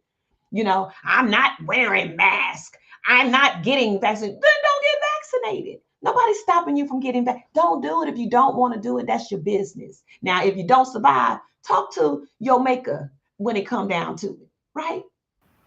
So it's not just like my husband remember, you had to have a polio shot. You had to have all kinds of shots when you went to school before you got, remember when we were elementary school, you had to have all kinds of shots, vaccinations, so you wouldn't give it to other children. If you want to roam the world and talk about, you know, all these vaccines and blah this and blah that, back in the day, I wouldn't even take a flu shot. You couldn't give me a flu shot. That's real talk. But I didn't go around to the next person, you shouldn't do that because this is doing this. And that was my own preference, what I chose not to do. Because I chose it. I didn't inflict it on somebody else and tell them, oh, you shouldn't do this and blah, blah, blah, blah, blah. It's not real. It's not. I said, I don't know what's in that flu shot, but I ain't taking it. And that's my right. I'm more of a holistic kind of person anyway. I will, you know, take herbs and, you know, old school stuff. I'm good. Never caught the flu. Never caught it. Now, when C-19 come up, I was like, what the hell is this? And I can promise you, when Ebola happened, when people was melting out the ears and out the noses and out the mouth and stuff, when Obama was in office and he had his infectious disease people say this is that, they stopped it, they nipped it in the bud. But if I had to go take a shot for that, I would have taken one. That's all I'm saying. Just like I did, I had a vaccine. I took the vaccine here too. Ain't nothing happened to me. I'm fine. I know people that had the vaccination and caught it several more times, but they still here. What my friend lost her husband, her ex-husband, because he didn't get vaccinated. I'm just telling you what it is, so people can get out here and say whatever. It's better to be safe than sorry. Mm-hmm. And if you think the government is going to say, "Oh, take this this vaccine," you know, we're gonna wipe you all out. It's not going to happen. Because it would have happened with polio. It would have happened with a lot of. I'm just, you know, look, y'all do what y'all want to do, and I'm gonna do what I want to do. But I'd be damned if I sit up here and listen to these cray-crays, because there's going to be another pandemic.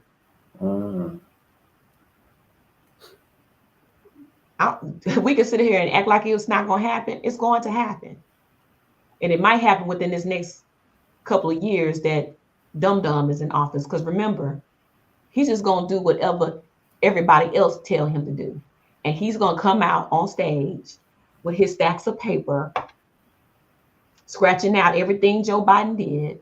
He's going to push up the deficit again to trillions of dollars. He's going to do that because he's going to give tax breaks to the wealthy. He's going to do that. Because prices of eggs ain't gone down since all of y'all was over there voting for eggs. in our Well, they said after the fires, the fruits and the vegetables are going to be going up too this year because they're going to blame on the people we talked about, the resident with the waters. They were like, oh well, our field. Not only did we take all the water and we dried out parts of California. Now guess what? You know what? The fires. So now we're going to raise the price on the oranges and in about March or whatever, like around summertime. Like really? So yeah. Mm-hmm. Going oranges.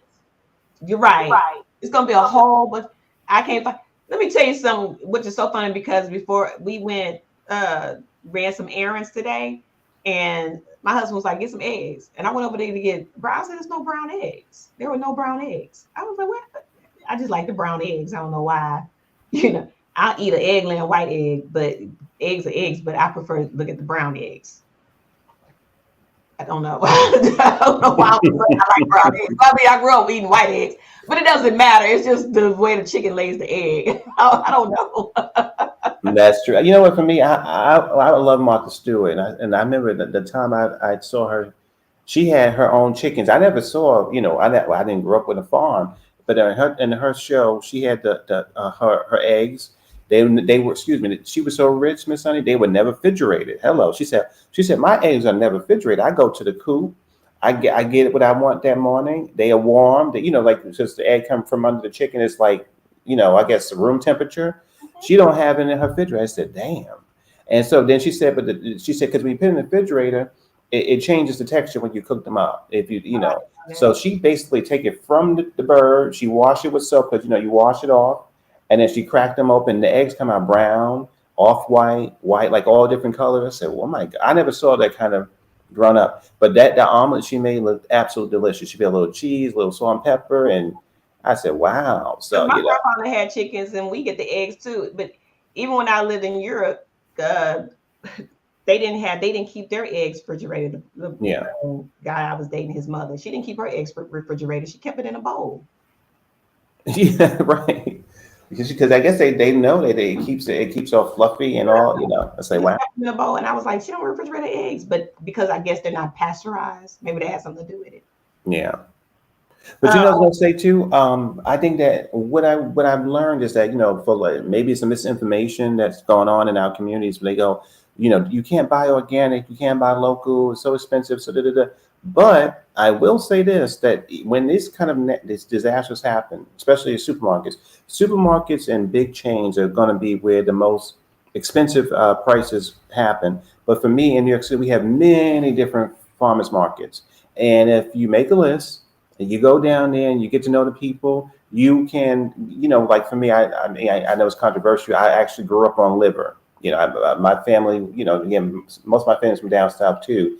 They love liver, so we don't have that in New York City. So I go to the farmer's market and I know the person, and he said, "Oh, this is the time liver come in. I get it. And it's a little more expensive, but it tastes good and it's good." So, you got to make friends with your local farmers, because they those people are still. The thing about the farmers, what I'm learning is that they want to lower their carbon footprint. So they don't believe in actually transporting their products across the country. Whatever you have in New England is what you eat. Whatever you have in Santa Fe is what you eat. Whatever you have in Detroit is what you eat, which I think is pretty cute because they don't believe in traveling, miles and miles. It's all about, I think it's also the policy they have with honey. I was watching this documentary about honey. It said, well, if you have allergies, it's always good to eat the honey in your neighborhood, not from a different state, because, whatever you breathe, it kind of, you eat that honey and it keeps you without having allergies, stuff like that. So the same thing with the food too. Whatever grows in your region is what you eat. And I think, that's pretty cool. And it may be limiting. It might not give you as many options, but you won't have to deal with the high prices of these people from, the grocery store. That's like when we were doing the scouts. We had a scout member. She had her own pond. She had chickens and stuff, and she was like, the chickens just lay eggs. I have so much egg, I don't know what to do with myself. If you wanted some eggs, just come over to my house. I'll give you a bunch of eggs. And so, Dad, you want to go fishing in my pond? They put trout or whatever fish in the pond just to go fishing. People are doing that. Yeah. After election. So what I would say is too, it's a good thing you said. There are many different message boards on Facebook, Discord, and other places where people are basically saying, are you basically are you in our community? Are you in New York? Are you whatever? Because we're building up like a community food co-op kind of thing, where you go in there and and people say, I grow this, I have this and this thing, and you come to the co-op and you present what you're growing, which is kind of good too. So basically, it's like something that people are trying to do for the next 4 years, so that they won't be, it's a lot. People are being very smart with what they're doing to connect with each other, stuff like that. So I'm connected to a couple of wonderful discords now, where people are doing different things and they come together in different ways. It's only for Black people, isn't it? It's not a race thing, but it's African American discords and African American Facebook, and they vet you before you get in there. It's pretty cool because you don't really get caught up with all that kind of rhetoric of all the craziness. It's just, for us, by us kind of thing, which I've really been enjoying. After election, I've joined a couple of these. It's been great. I think that's a good idea because even here, we have places or areas where they are growing certain vegetables, and everybody has their own little they may be growing lettuce, onions, whatever. And I think that's a good idea. You take something, you barter with them, and y'all trade off or whatever. If you have chickens, you barter off your chicken for some lettuce or whatever. You're not growing. You know what I'm saying? Super smart for the next 4 years. And when you go to a grocery store, you buy your essentials. If you can even go to farmers markets. And I'm not talking about big farmers markets. I'm talking about small town farmers markets where you have people who make their own soaps and make their own whatever. Simple stuff. You know what I'm saying? You go and like you said, in your community. Yeah. You could try to set up a little farmers market, a little town farmers market or neighborhood farmers market, and barter like that. It's really a very smart thing to do coming up. It's really been good. I think that even in some of these communities, they go, we may not want you to bring money, but we might want you to bring seeds to the table. We might want you to bring some water. So everybody's getting together. And I was going to say this too. You probably know this. It was this woman in California who I loved. I love TBS. I love Julia Child and all that. There was this woman called Alice Waters. And she had this restaurant called Chez Panisse. It's this beautiful restaurant where she was the first woman in America that started this sort of idea of farm to table, at least on the mainstream. Because, of course, in the African American community, we already had that for hundreds of years. But she had this idea. And basically, that's what's going on. I loved her books and all her theories in California. Basically about eating local. You eat local, go to your supermarkets for your bleach and whatever else you need. But when it comes to your meats or whatever, you get to know people. It's fun. You meet new people, and I haven't gone down that road yet, but I've definitely done a lot of Black African American discords about writing, discords about food, and I've been really having a good time. I watched the YouTube channel. They kind of put me on to the ones I'm supposed to join. And you get vetted. It's really, they question you very hard, and I like it because it kind of keeps you safe. You don't get in there, but it's pretty good. I'm enjoying a couple of them, so I'm happy about that. And I think the reason why we haven't seen a lot of eggs, is because of the bird flu. I guess I don't know. I can imagine, because I'm definitely going to Aldi's tomorrow. Now y'all know I love me some Aldi's. Now, the last time I was in there, the eggs was still $3.47. Those are those 47-cent eggs that went up. They're up to $3.47. Little white eggs, all these eggs. But I hadn't seen any of their organic brown eggs, which I normally buy out of Aldi's organic. So hadn't seen those. So we didn't buy any eggs out of there. My husband went to the grocery store and he bought some eggs, brown eggs, But anyway, I mean, you gotta do what you gotta. I said this several years ago. You gotta start planting your own vegetables to get ready for times like this. To be honest with you, I didn't think Trump was gonna win, but he did. And so now that he has won, you gotta really, really think smart. Yeah, that's true. Because, we don't know what's going to happen. Like I said, I don't know if he's going to get in office, but 8 times out of 10, he probably will get into office. And Elon Musk is coming right along behind him. and Elon Musk has been approved. He got security clearance. Elon Musk is a beast. Don't get it twisted. That man he's a powerful man. He wants to control and have more power, which Donald Trump probably most likely will allow him to, as long as they can say, oh, you have the power, you hold the keys in your hand, Donald Trump. Elon Musk knows what he's doing. He's kissing up to Donald Trump, but Elon Musk will be probably most likely running the country. I agree. So people are going to be losing their jobs. That's real talk. So my thing is, child, if you have it, invest it. I'm not going to tell you where to invest it, but be smart about it and invest it. Wherever, Dick Cheney 2.0, exactly, W1. Wherever you smell the money, put it there. Come on now, absolutely. All I'm saying is pay attention. Mm-hmm. Open your eyes, clean out your ears, and pay attention to what is going on. Do not sleep on Elon Musk and Donald Trump. Absolutely not. That's another part. So the big part of this strategy of Project 25 basically is to leave people in the dust. Mm-hmm. Leave them in the dust, leave them confused, leave them without homes, all that kind of stuff. Money. Mm-hmm. And like, this is your channel, like we said offline, we are absolutely not trying to tell people, nothing about finances. That's not I don't know about that world, but I'm reading, and I've talked to a lot of good people. I'm getting a lot of good information, and I know what time it is. The Project 25 is basically trying to take away people's power.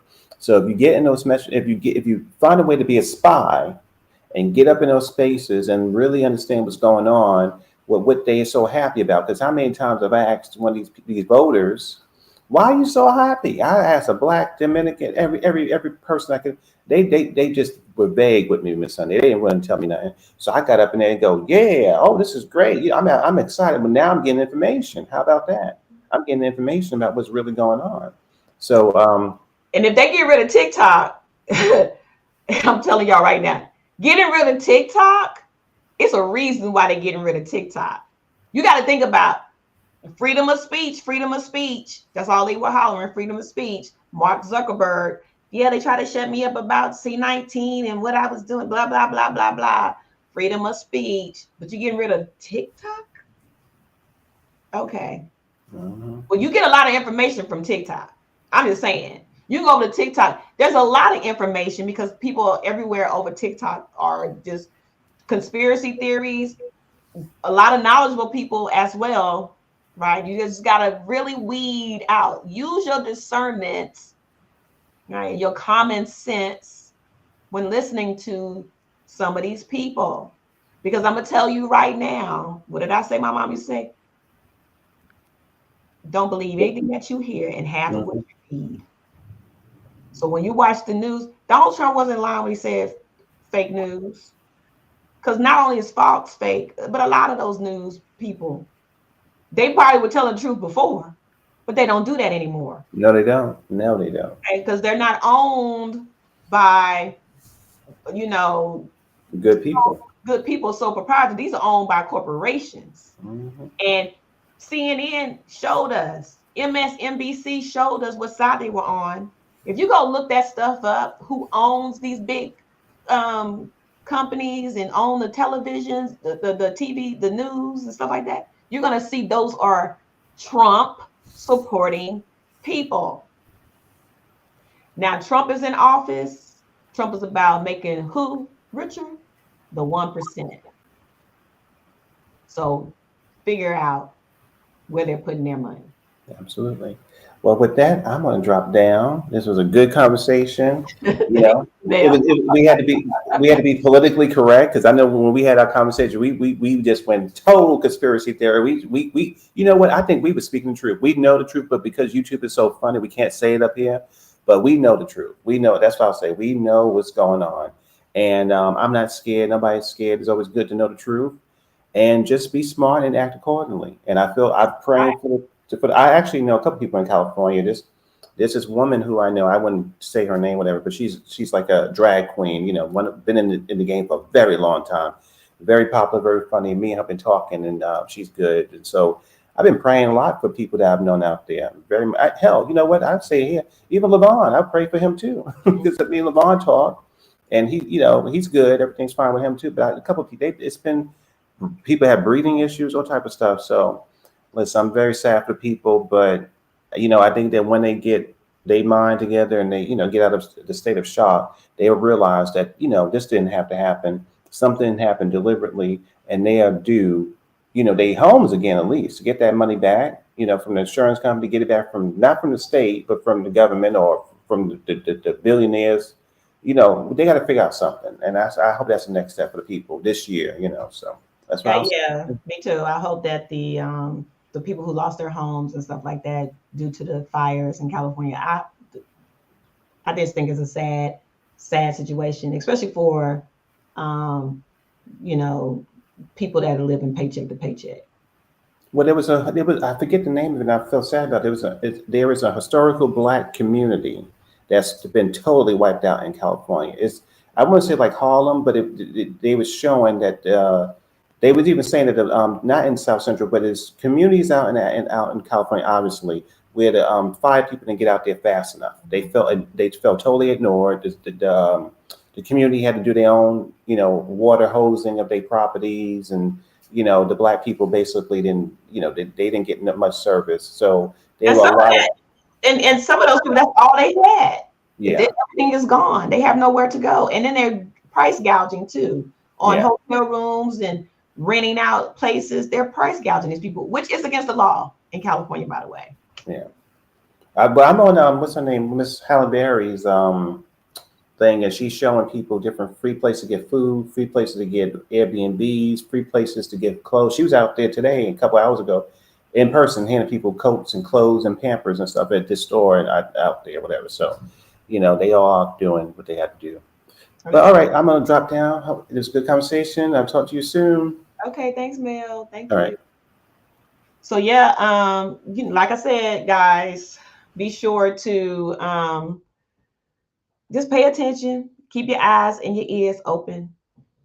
Watch how the Mr. Musk and Mr. Trump move, and invest. This is your come up season.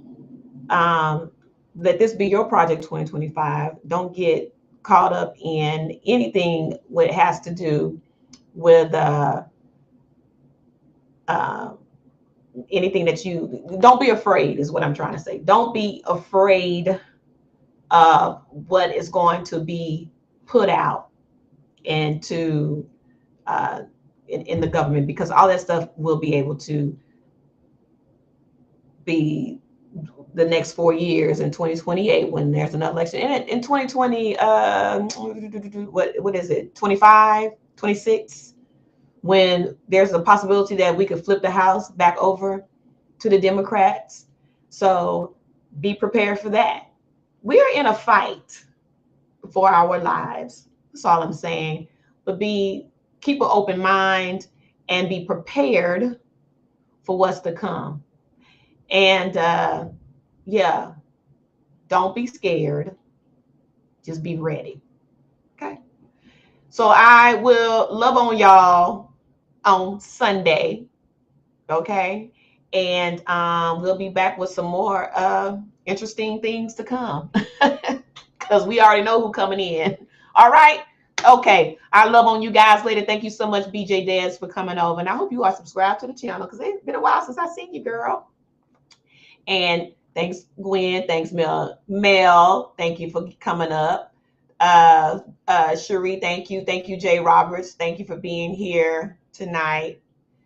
Who else was here?